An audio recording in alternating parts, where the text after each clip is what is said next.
बिस्मिल्लाहिर्रहमानिर्रहीम। अस्सलाम वालेकुम स्टूडेंट्स। 9th क्लास आपके बायोलॉजी के चैप्टर नंबर 5 का लेक्चर नंबर 5 है आज। और आपका टॉपिक आज स्टार्ट कर रहे हैं हम कैरियोकाइनेसिस। ठीक है। और जो कैरियोकाइनेसिस है इसका मतलब होता है न्यूक्लियस की तकसीम। क्या बेटा? कैरियोकाइनेसिस का मतलब होता है न्यूक्लियस की तकसीम। इंग्लिश में कहते हैं division of the nucleus. Division of the nucleus is called karyokinesis। और इस डिवीजन ऑफ न्यूक्लियस के अंदर एक जो मरला होता है प्रोफेज होता है, जिसको आज हम डिटेल से देखेंगे, डिटेल से पढ़ेंगे, डिटेल से समझेंगे। दूसरा होगा मेटाफेज, अगला होगा एनाफेज और चौथा होगा टीलोफेज। कैरियोकाइनेसिस न्यूक्लियस की तकसीम को कहते हैं। एक दूसरी साइटोकाइनेसिस होती है, साइटोप्लाज्म की तकसीम। सबसे पहले हम इसको देख रहे हैं न्यूक्लियस की तकसीम को, karyokinesis. Prophase, metaphase, anaphase, telophase. सबसे पहले हम स्टार्ट करते हैं प्रोफेज को।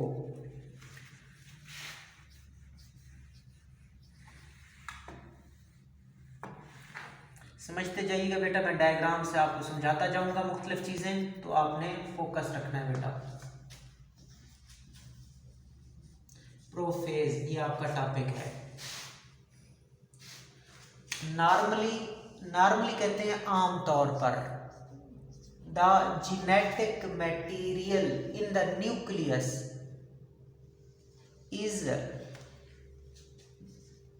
Normally the genetic material in the nucleus is a loose thread like form called chromatin.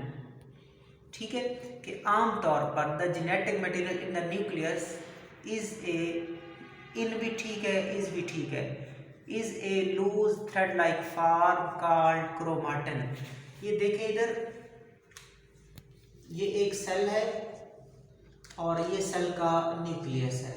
ये एक सेल है बेटा और ये सेल का न्यूक्लियस है। ठीक है। सो आमतौर पर the genetic material, genetic material को उर्दू में आजकल जेनेटिक मटेरियल ही बोलते हैं, वैसे इसकी उर्दू है विरासती मादा। विरासती मादा कहाँ होता है? न्यूक्लियस में होता है। याद रखना, जेनेटिक मटेरियल कहाँ पाया जाता है? न्यूक्लियस में पाया जाता है।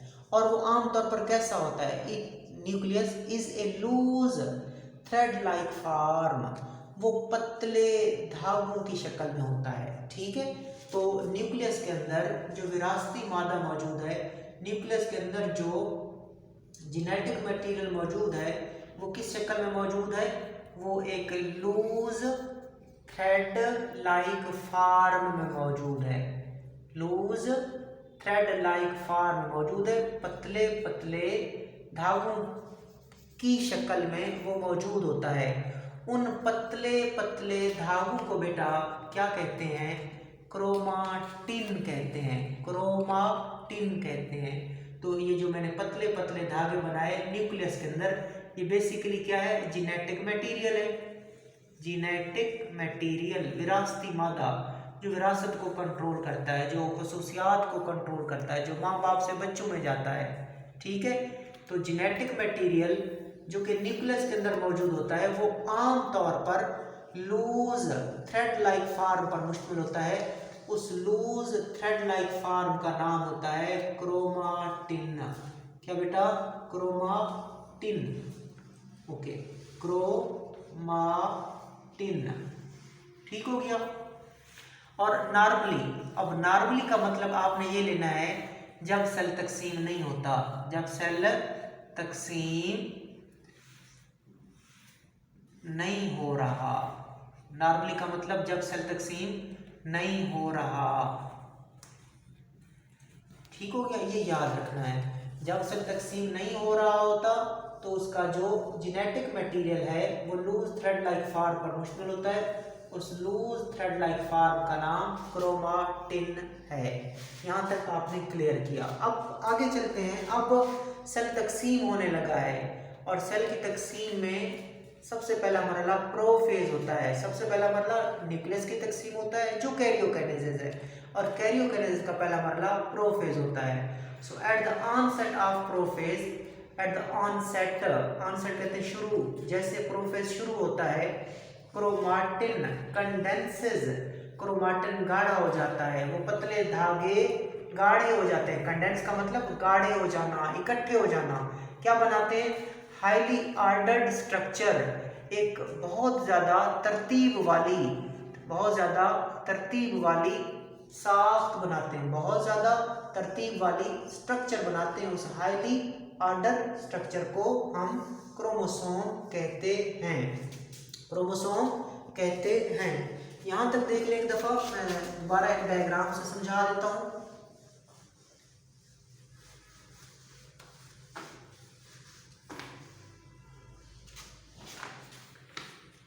ये देखिए बेटा, ये एक सेल था और उसके बाद नॉर्मली तौर पर, नॉर्मली का मतलब मैंने ये बताया था, ये नॉर्मल सेल्स है।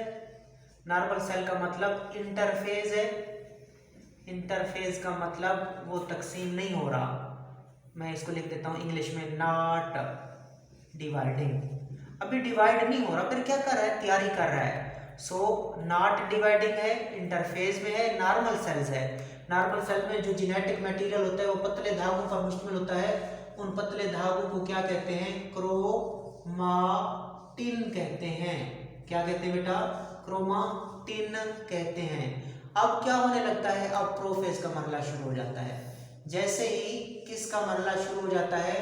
प्रोफेज का मरला शुरू हो जाता है, तो फिर जो जेनेटिक मटेरियल है वो गाढ़ा होना शुरू हो जाता है। जेनेटिक मटेरियल क्या होना शुरू हो जाता है? गाढ़ा होना शुरू हो जाता है, गाढ़ा होना शुरू हो जाता है और एक हाईली ऑर्डर्ड स्ट्रक्चर बनाता है, एक अच्छी तरतीब वाली साख बनाता है। उनका नाम क्या होता है? उन सब का नाम क्रोमोसोम होता है। उनका नाम क्रोमोसोम होता है। तो जब सेल तकसीम नहीं हो रहा होता तब क्या मौजूद होता है न्यूक्लियस के अंदर? क्रोमाटिन। जब सेल तकसीम होने लगता है और तकसीम का भी पहला मरहला प्रोफेज, तो वो क्रोमाटिन तब्दील हो जाता है, क्रोमाटिन तब्दील हो जाता है। किसमें बेटा? क्रोमोसोम्स में तब्दील हो जाता है। आगे चलते हैं। Since the genetic material has already been duplicated earlier in the S phase, चूंकि जो जेनेटिक मटेरियल था, जो क्रोमोसोम था, जो डीएनए था, वो डुप्लीकेट कर चुका था एस फेज में। इंटरफेज के दौरान, इंटरफेज का एक मरहला G1 था और दूसरा मरहला क्या था? S था, एक और था G2। जो एस फेज था वो सिंथेसिस का मरहला था। किसका मरहला था बेटा? सिंथेसिस का। वहां पे जो जेनेटिक मटेरियल होता है वो क्या होता था? डबल हो जाता था, जिसके नतीजे में क्रोमोसोम क्या था? 2 क्रोमाटिड्स पर मुश्तमिल था। Each chromosome is made up of 2 sister chromatid bound together at the same centromere. ये भी देख लेते हैं, समझा देता हूँ आपको डायग्राम से। आपने साथ रहना बेटा और तवज्जो से एक एक स्टेप को समझते जाना है।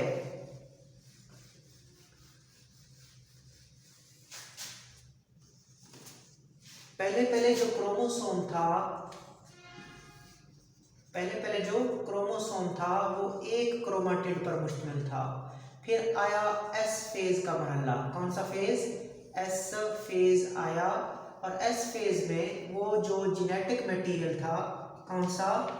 जेनेटिक मटेरियल यानी कि क्रोमोसोम यानी कि डीएनए, वो एस फेज में डुप्लीकेट कर दिया। तो जब डुप्लीकेट कर दिया तो कितने क्रोमाटिड्स हो गए? क्रोमोसोम के अंदर 2 क्रोमाटिड्स हो गए। ये दोनों क्या कहलाते हैं? Chromatid, chromatid. तो यही कहना है कि चूंकि एस फेज के मरहला के दौरान जो जेनेटिक मटेरियल है वो क्या कर जाता है? डुप्लीकेट कर जाता है। पहले एक था, अब कितने हो गए? इस एक के साथ एक और भी आ गया है और इन दोनों को चूंकि इकट्ठे मौजूद हैं, इन दोनों को कहा जाता है सिस्टर क्रोमाटिड्स। अब बेटा एक चीज में आपने कंफ्यूज नहीं करना।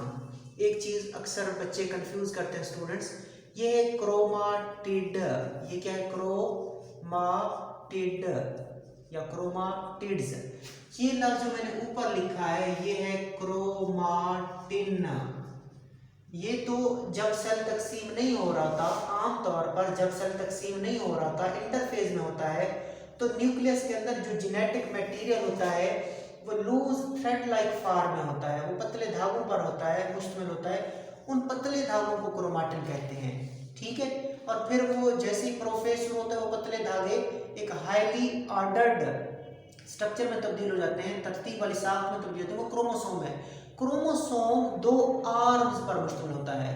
पहले एक आर्म था, एस फेज से पहले एक आर्म था, फिर जब एस फेज हुआ तो उसमें वो क्रोमोसोम डबल हो गए, क्रोमेटिड डबल हो गया, जेनेटिक मटेरियल डबल हो गया, तो उन 2 आर्म्स को क्या कहा जाता है? क्रोमाटिड्स कहा जाता है, ठीक है। जो चूंकि एस फेज के दौरान वो जेनेटिक मटेरियल डबल हो चुका है, लिहाजा अब हर क्रोमोसोम जो है, हर क्रोमोसोम कितने क्रोमाटिड पर मुश्तमिल है? ये क्रोमोसोम भी 2 सिस्टर क्रोमाटिड पर मुश्तमिल है, ये क्रोमोसोम भी 2 सिस्टर क्रोमाटिड्स पर मुश्तमिल है। आगे चलते हैं, आगे आपने समझना है बेटा कि हर क्रोमोसोम जो है, हर क्रोमोसोम जो है किस पर मुश्तमिल है?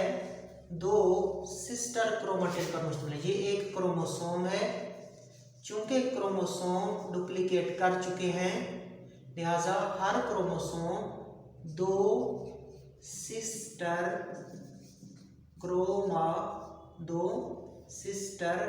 क्रोमाटिड्स पर मुश्तमिल होता है, ठीक हो गया बेटा।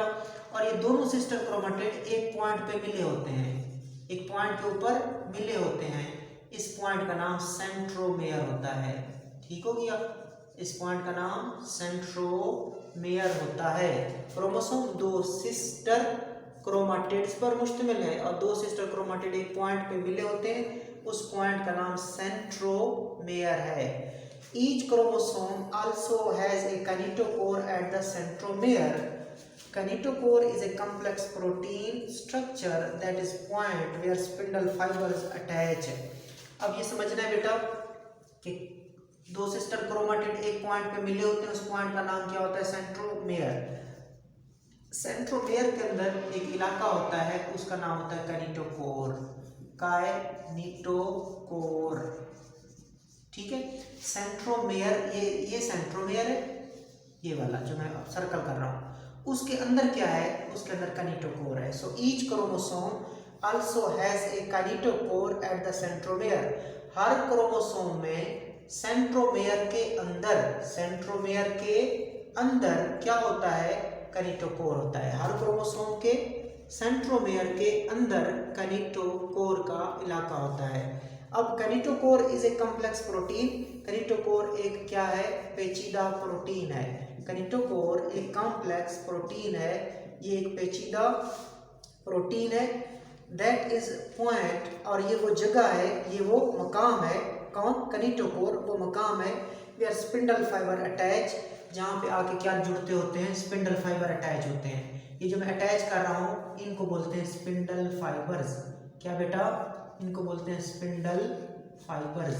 सो याद रखिएगा, ये स्पिंडल फाइबर हम आगे चल के देखते हैं कि ये काइनेटोकोर वो इलाका है जहाँ पे आके क्या लगते होते हैं? स्पिंडल फाइबर लगते हैं। ये काइनेटोकोर वो इलाका है जहाँ पे आके स्पिंडल फाइबर लगते हैं, ये वाले इनको बोला जाता है spindle fibre. Spindle fibre, spindle fibre कहाँ लग रहे हैं? काइनेटोकोर के साथ लग रहे हैं। तो क्लियर किया आपने कि क्रोमोसोम के अंदर सेंट्रोमेयर होता है, सेंट्रोमेयर के अंदर काइनेटोकोर का इलाका है।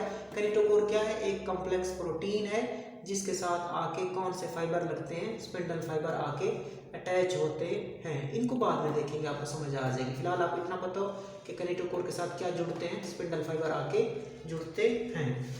आगे चलते हैं।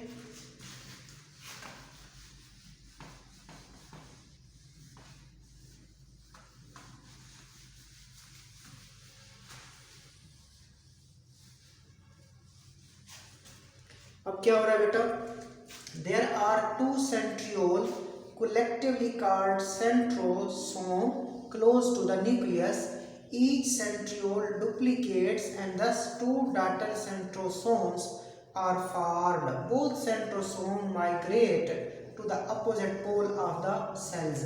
ये बेटा समझना है आपने, ठीक हो गया। ये एक सेल है और ये न्यूक्लियस है और अंदर क्रोमोसोम मौजूद है। अंदर क्या मौजूद है? क्रोमोसोम। ये एक सेल है, ये न्यूक्लियस है, ठीक है, और ये उसका क्रोमोसोम है। और न्यूक्लियस के बिल्कुल बाहर जानवरों के सेल में न्यूक्लियस के बिल्कुल बाहर कितने सेंट्रियोल मौजूद होते हैं? 2 सेंट्रियोल मौजूद होते हैं। जानवरों के सेल में न्यूक्लियस के बिल्कुल बाहर कितने सेंट्रियोल्स मौजूद होते हैं? 2 सेंट्रियोल मौजूद होते हैं। और उन दोनों सेंट्रियोल को मिला के किसका नाम देते हैं? 2 सेंट्रियोल को मिला के नाम देते हैं सेंट्रोसोम। सेंट्रोसोम का नाम देते हैं। जानवर का सेल है, न्यूक्लियस के बिल्कुल बाहर कितने सेंट्रियोल मौजूद हैं? 2 सेंट्रियोल मौजूद हैं। और उन 2 सेंट्रियोल को अगर मिला के बोलेंगे इकट्ठा तो उनको कहते हैं सेंट्रोसोम। अब जब एस फेज होता है उसमें क्रोमोसोम भी डबल होते हैं। एस फेज के दौरान ये सेंट्रियोल भी डबल होते हैं। ये सेंट्रियोल भी क्या हो जाते हैं? डबल हो जाते हैं। सेंट्रियोल भी डबल हो जाते हैं। 2 सेंट्रियोल से 2 और सेंट्रियोल बन जाते हैं। और 2 सेंट्रियोल से 2 और सेंट्रियोल भी बन जाते हैं। एक सेंट्रोसोम से 2 सेंट्रोसोम बन जाते हैं। समझिएगा, 2 सेंट्रियोल से 2 सेंट्रियोल और बन जाते हैं, या एक सेंट्रोसोम से एक और सेंट्रोसोम भी बन जाता है। अब क्या होता है, उन 2 सेंट्रियोल में से 2 तो उधर रह जाते हैं, 2 उधर रह जाते हैं, 2 अपोजिट पोल पे चले जाते हैं। 2 ने कहा, पहले क्या थे बेटा? 4 थे। 2 ने कहा हमने उधर जाना है, 2 ने कहा हमने उधर जाना है, सो 2 उस अपोजिट पोल पे चले गए। 2 अपोजिट पोल पे चले गए तो 2 सेंट्रियोल इधर है, 2 सेंट्रियोल इधर है। एक सेंट्रोसोम मिला के क्या बोलते हैं? सेंट्रोसोम। एक सेंट्रोसोम इधर है और एक सेंट्रोसोम इधर है। सो ये आपने देखा, there are 2 centriole collectively called centrosome close to the nucleus. के न्यूक्लियस के बाहर कितने सेंट्रियोल होते हैं? 2 सेंट्रियोल होते हैं। ये पहले की बात है जब ये तकसीम नहीं हुए थे। देयर आर 2 सेंट्रियोल, 2 सेंट्रियोल होते हैं, कलेक्टिवली कॉल्ड सेंट्रोसोम, जिनको मिला के क्या कहते हैं? Centrosome. Close to the nucleus, nucleus के बिल्कुल बाहर। ईच सेंट्रियोल डुप्लीकेट, हर सेंट्रियोल क्या करता है? डुप्लीकेट करता है। हर सेंट्रियोल क्या करता है? डुप्लीकेट करता है। And thus 2 daughter centrosome are produce, और लिहाजा क्या बन जाते हैं? 2 डॉटर सेंट्रोसोम्स बन जाते हैं। Both centrosome migrate to the opposite pole, दोनों जो सेंट्रोसोम है वो अपोजिट पोल की तरफ जाते हैं, अपोजिट पोल की तरफ जाते हैं, यानी कि 2 उधर रह जाते हैं और 2 अपोजिट साइड पे चले जाते हैं। Here they give rise to microtubule by joining tubulin protein present in the cytoplasm। अब यहाँ पे ट्यूबुलिन प्रोटीन पड़ी होती है। साइटोप्लाज्म में कौन सी प्रोटीन पड़ी होती है? Tubulin protein. ये जो मैं डाट डाट बना रहा हूँ ये साइटोप्लाज्म के अंदर क्या पड़ी हुई है? ये ट्यूबुलिन प्रोटीन पड़ी हुई है। तो जैसे ही वो सेंट्रियोल बेटा मुखालिफ पोल्स के ऊपर पहुंचते हैं, वो साइटोप्लाज्म में मौजूद ट्यूबुलिन प्रोटीन को क्या करते हैं? यूज करते हैं और उससे क्या बनवा देते हैं? उससे माइक्रोट्यूब्यूल्स बना देते हैं, उससे माइक्रोट्यूब्यूल्स बनवा देते हैं। और माइक्रोट्यूब्यूल जो इस तरह बनती हैं उनको स्पिंडल फाइबर कहते हैं, उनको स्पिंडल फाइबर्स कहते हैं। ठीक है, तो आपने क्या कहा? जैसे सेंट्रियोल मुखालिफ पोल पे पहुंचे, अपोजिट पोल पे पहुंचे, वो साइटोप्लाज्म में मौजूद, कहाँ पे मौजूद? साइटोप्लाज्म में मौजूद ट्यूबुलिन प्रोटीन को क्या करते हैं? सेंट्रियोल साइटोप्लाज्म में मौजूद ट्यूबुलिन प्रोटीन को इस्तेमाल करते हैं और उससे क्या बनवा देते हैं? माइक्रोट्यूब्यूल। और माइक्रोट्यूब्यूल के अंदर ट्यूबुलिन प्रोटीन होती है, याद रखिएगा, माइक्रोट्यूब्यूल के अंदर ट्यूबुलिन प्रोटीन होती है। ठीक हो गया। तो सेंट्रियोल ने ट्यूबुलिन प्रोटीन को इस्तेमाल करके, साइटोप्लाज्म में मौजूद ट्यूबुलिन प्रोटीन को इस्तेमाल करके माइक्रोट्यूब्यूल्स बनवा दी। और माइक्रोट्यूब्यूल्स जो इस तरह बनी इनको बोलते हैं स्पिंडल फाइबर। तो ये स्पिंडल फाइबर है। अभी देखिएगा किस तरह ये जो सेंट्रियोल है इनसे क्या निकलते हैं बेटा? इनसे मुख्तलिफ फाइबर्स निकलते हैं और वो आके क्रोमोसोम के कैनिटोकोर, क्रोमोसोम के अंदर कौन सा इलाका था? कैनिटोकोर, वहां से लग जाते हैं। इधर से भी निकलते हैं और कहाँ लग जाते हैं? कैनिटोकोर पे लग जाते हैं। ठीक है, कुछ इधर से निकलते हैं, ये इधर से निकल रहे हैं और ये इधर से निकलते हैं, ये इधर से निकले और इधर से भी निकलते हैं, ये आपस में मिल जाते हैं, ये आपस में मिल जाते हैं, इधर से निकलकर ये इनके साथ मिल जाते हैं। ठीक हो गया। इनको बोला जाता है स्पिंडल फाइबर। इन 2 को बोला जाता है जो इधर क्रोमोसोम के साथ जाके मिले, इनको और इन धागों को क्या कहा जाता है? Spindle fibre. एक और धागा भी निकलता है जो बाहर की तरफ जाता है, ठीक, इसको वैसे तो बोलते हैं एस्टर माइक्रोट्यूब्यूल। मैं हल्का फुल्का बता देता हूँ इनके बारे में। इनको बोलते हैं कैनिटोकोर माइक्रोट्यूब्यूल, कैनिटोकोर माइक्रोट्यूब्यूल। ये वाली पोलर माइक्रोट्यूब्यूल्स है, ये वाली भी पोलर माइक्रोट्यूब्यूल है बेटा, और ये बाहर वाली एस्टर माइक्रोट्यूब्यूल है। इन दो को, पोलर माइक्रोट्यूब्यूल्स को, किनको? पोलर को, और इनको बोलते हैं कैनिटोकोर, कैनिटोकोर। ये दो माइक्रोट्यूब्यूल जो होती है, ये जो पोलर है, ये वाली पोलर होती है, ये कुछ इधर से निकली, कुछ इधर से निकली, उन्हें आपस में मिल लिया, इधर से आई, इधर से उन्हें आपस में लिया, इनको बोलते हैं पोलर माइक्रोट्यूब्यूल। और जो क्रोमोसोम के साथ जाके लगती है कैनिटोकोर के इलाके से, चूंकि वो कैनिटोकोर के इलाके से जाके जुड़ गई हैं, कैनिटोकोर के इलाके से जुड़ गई हैं, लिहाजा इनको भी और इनको भी क्या कहते हैं? कैनिटोकोर माइक्रोट्यूब्यूल। और इन पोलर और इन कैनिटोकोर माइक्रोट्यूब्यूल को मिला के कहते हैं स्पिंडल फाइबर। जो तीसरा माइक्रोट्यूब्यूल का सेट होता है वो एस्टर माइक्रोट्यूब्यूल कहलाता है। वो ऐसी स्ट्रक्चर बनाता है, बाहर निकलता है और ऐसी स्ट्रक्चर बनाता है। ऐसी स्ट्रक्चर को एस्टर कहते हैं, ऐसी स्ट्रक्चर को एस्टर कहते हैं। तो ये एस्टर माइक्रोट्यूब्यूल्स हैं जो बाहर की तरफ जाते हैं। और ये पूरा सेट जो बन गया माइक्रोट्यूब्यूल का, ये जो पूरा सेट बन गया जिसमें पोलर आ जाए, जिसमें कैनिटोकोर आ जाए या जिसमें एस्टर आ जाए, पूरा सेट क्या कहलाता है? मेटार्टिक अपरेटस कहलाता है। क्या कहलाता है बेटा? माइक्रोट्यूब्यूल के पूरे सेट को मेटार्टिक अपरेटस, माइक्रोट्यूब्यूल्स के पूरे सेट को क्या बोलते हैं? मेटार्टिक अपरेटस कहते हैं। ठीक हो गया? तो ये देखिए, the microtubule thus form are called spindle fibre. इस तरह माइक्रोट्यूब्यूल जो पहले बनती है उनको स्पिंडल फाइबर कहते हैं। The complete set of spindle fibre is known as mitotic apparatus. I am sorry, ठीक है, मेटार्टिक अपरेटस भी बिल्कुल कहते हैं बेटा, नॉट सॉरी, ठीक हो गया, मेटार्टिक अपरेटस भी कहते हैं। दूसरा नाम क्या होता है इसका? दूसरा नाम मेटार्टिक स्पिंडल भी कहलाता है। ठीक है, तो आपने क्या देखा? आपने समझना है कि जो सेंट्रियोल्स होते हैं, जब वो अपोजिट पोल पे जाते हैं तो उन सेंट्रियोल से क्या बनती हैं? माइक्रोट्यूब्यूल्स बनती हैं। माइक्रोट्यूब्यूल जो बनती हैं उनको स्पिंडल फाइबर कहते हैं, और स्पिंडल फाइबर के मुकम्मल सेट को मेटार्टिक स्पिंडल या मेटार्टिक अपरेटस कहते हैं। आगे चलते हैं। By this time the nucleolus and the nuclear envelope have degraded. इसी दौरान बेटा मैं आपको अब समझा देता हूँ कि क्या क्या तब्दीलियां आ रही हैं, क्या क्या तब्दीलियां आ रही हैं। पहली तब्दीली तो ये थी कि क्रोमाटिन किस में तब्दील हुए थे? क्रोमाटिन, पहली तब्दीली क्या थी कि क्रोमाटिन जो थे वो क्रोमोसोम में तब्दील होते। याद रखना, प्रोफेज में क्रोमाटिन क्रोमोसोम में तब्दील हो जाते हैं। इसी दौरान ये जो न्यूक्लियस के अंदर, इधर समझा देता हूँ, इसी दौरान ये जो न्यूक्लियर एनवलप है ये भी गायब हो जाती है, अंदर जो न्यूक्लियोलस होता है वो भी गायब हो जाता है।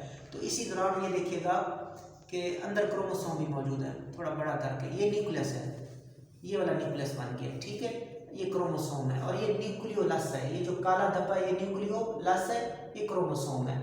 अब इस दौरान ये एक तो न्यूक्लियर एनवलप गायब हो जाती है और उसके बाद न्यूक्लियोलस भी गायब हो जाता है। सो क्या हुआ? न्यूक्लियर एनवलप क्या हो गई? डिग्रेड हो गई।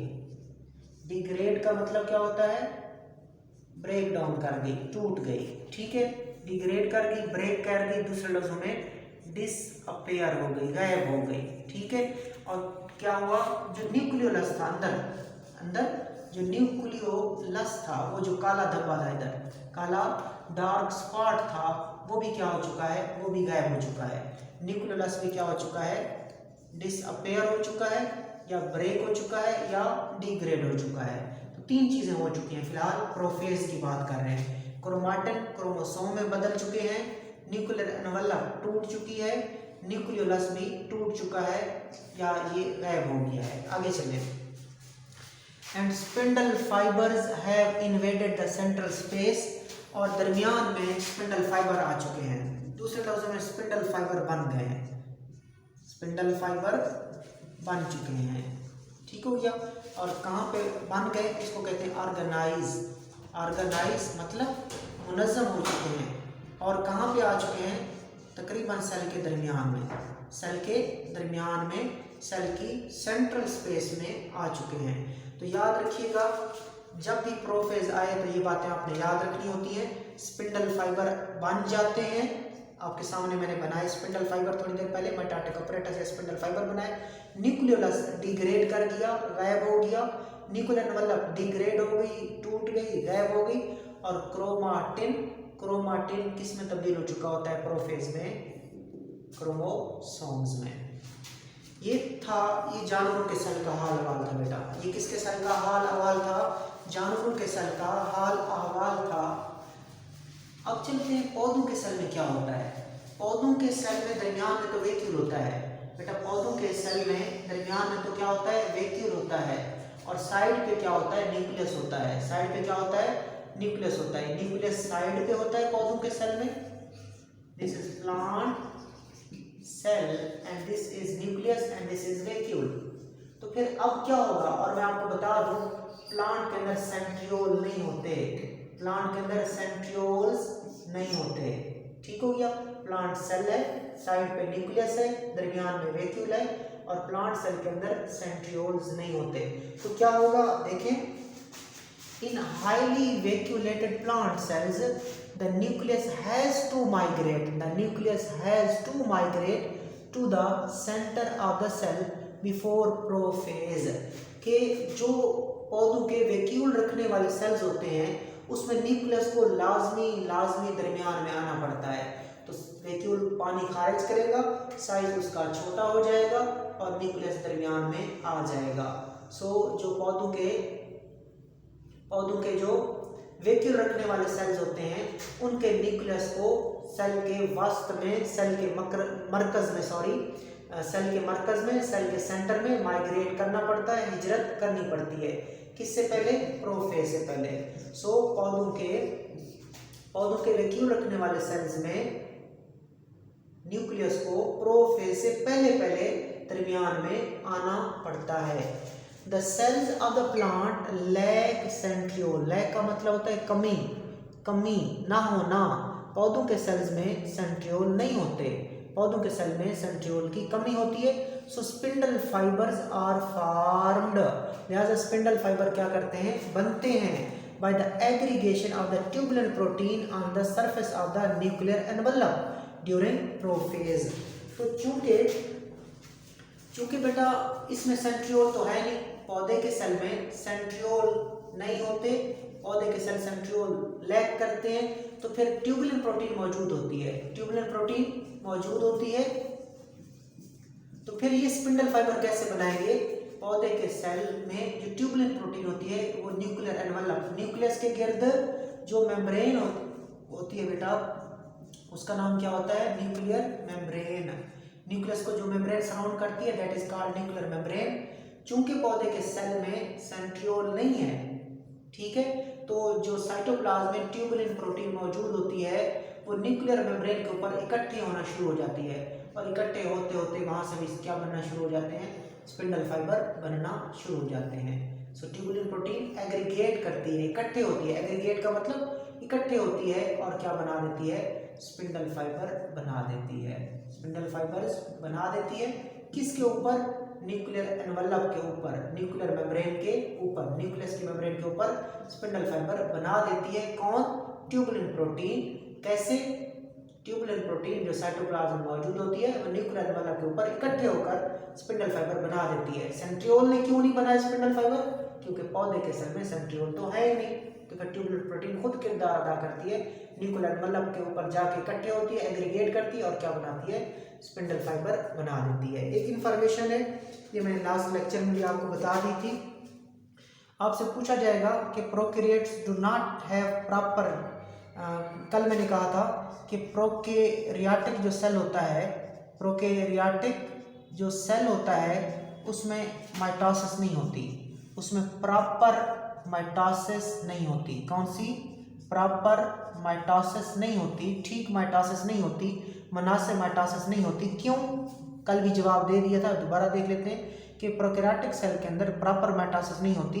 वो तकसीम होता है लेकिन माइटोसिस से नहीं होता, वो बाइनरी फिशन से होता है। किससे होता है बेटा? बाइनरी फिशन से होता है। तो आपने ये कहना है कि प्रोकैरियोटिक सेल की तकसीम को, प्रोकैरियोटिक सेल की डिवीजन को हम माइटोसिस क्यों नहीं कहते। दो चीज़ें कल भी मैंने आपको बताई थी कि एक तो प्रोकैरियोटिक सेल में प्रॉपर न्यूक्लियस नहीं होता, वाज़े न्यूक्लियस नहीं होता, और इनमें स्पिंडल भी नहीं बनते, स्पिंडल भी नहीं बनते।